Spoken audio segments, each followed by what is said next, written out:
Para pemirsa, ini sore ini kita jodoh ketemu di Lipo Karawaci. Ngobrol tentang masa depan Indonesia dan saya salut.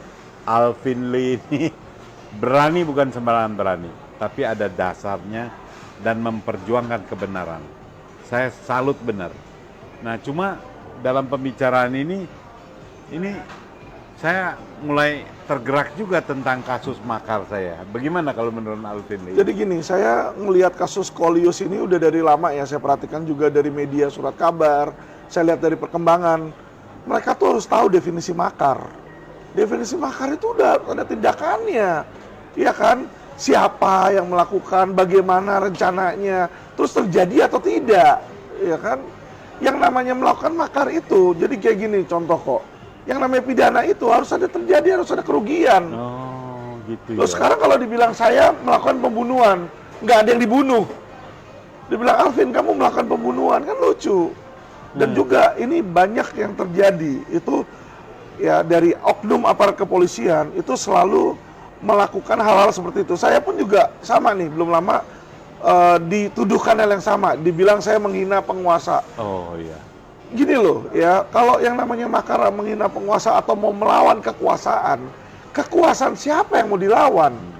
Dengan alat apa dilawan? Apakah engkau ada beli senjata, pegang senjata di rumah? Apakah ada mempropaganda orang suruh ikut melawan, menggulingkan? Kalau tidak ada, ya kan, berarti itu hanyalah kita mungkin kritik. Jadi harus dibedakan antara kritik sama melawan penguasa nih. Iya. Ya kan, kalau kita melihat ada sesuatu yang nggak benar, kita bilang, itu salah tuh, situ tuh kotor.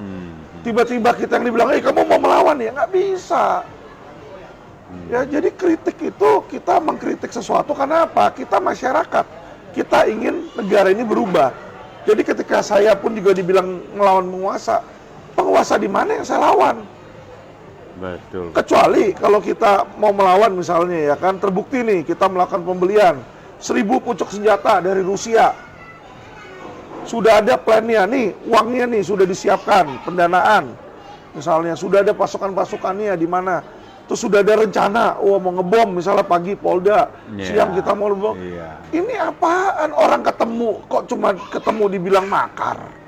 Ketemu ngobrol-ngobrol hai, bisa aja kita misalnya ketemu terus kita ngobrol, ya kasar ngomong iseng-iseng menghayal kan bisa kan?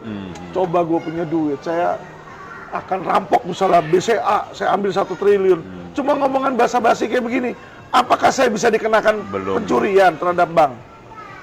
Iya toh, ini yang cuma ngomong doang. Jadi kalau saya lihat kasus engkau itu jauh dari makar. Oh, jadi wajib polisi SP3 atau lanjut? Wajib dihentikan. Wajib dihentikan. Nggak bisa lanjut, apanya yang mau lanjut kok. Unsur untuk makar itu sebenarnya itu nggak semudah yang mereka bilang. Unsur untuk makar itu nggak pernah dilakukan sendirian. Selain kau siapa-siapa lagi ada nggak di makar itu? Masa ada orang makar sendiri? Saya mau makar terhadap misalnya Presiden Jokowi sendirian. Orang bego namanya. Nah, ini sebetulnya ya, saya kena 20 Mei 2019. Tapi sebelumnya itu, menjelang 212 itu almarhum Ibu Rahmawati itu kena makar juga. Banyak tokoh-tokoh itu kena makar. Tapi sama, semuanya itu nggak di SP3, tapi digantung aja. Saya juga nggak ngerti tuh. Jadi inilah jeleknya hukum ya kok, saya kasih tahu. Hukum itu layaknya dilakukan dengan asas equality before the law. Dan kalau kita lihat hukum-hukum di luar negeri, simbolnya apa? Simbolnya adalah Dewi Justitia, di mana matanya tuh ditutupin. Indonesia kagak. Indonesia itu tidak mengenal equality before the law.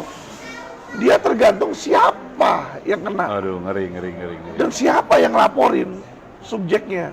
Ini jeleknya di sini. Jadi hukum ini bukan lagi mengedepankan keadilan, tetapi menjadi alat bagi penguasa untuk menindas. Ini yang saya lawan kok.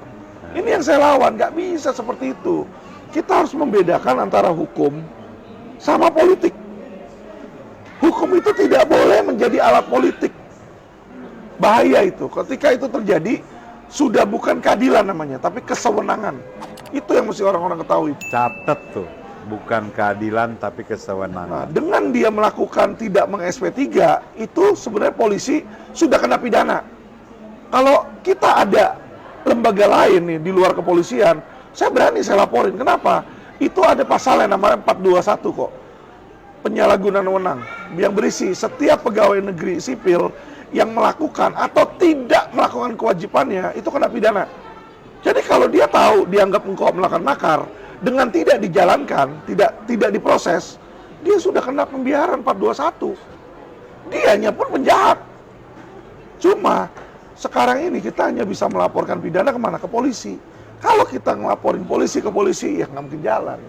Inilah yang saya bilang, ya kan, harus ada lembaga lain yang dimana ketika polisi ini yang diduga bersalah, harus ada satu institusi di mana kita bisa melapor sehingga polisi itu bisa kena pidana. Karena dengan tidak adanya efek jerak, maka polisi itu nanti dengan mudah akan menjadi oknum. Situ kok. Saya setuju banget nih. Dan saya betul-betul ya, saya kagum ini Alvin Lim ini luar biasa. Kenapa? Tadinya ngomong hukum, saya udah kagum, berani kritik polisi, berani mengoreksi kebijakan polisi, berani membela orang-orang yang uangnya dimakan oleh orang-orang yang kuat lah. Tapi kemarin saya lebih kagum lagi, mulai berani bersuara tentang ketidakadilan terhadap Habib Rizik, terhadap KM50, pembunuhan pengawal Habib Rizik. Itu menurut saya luar biasa. Ada pengacara yang berani paling depan. Kenapa saya bilang paling depan? Kalau orang Muslim biasa bela Habib Rizik. Tapi ini pengacara orang Tionghoa, agamanya Kristen ya. Itu luar biasa.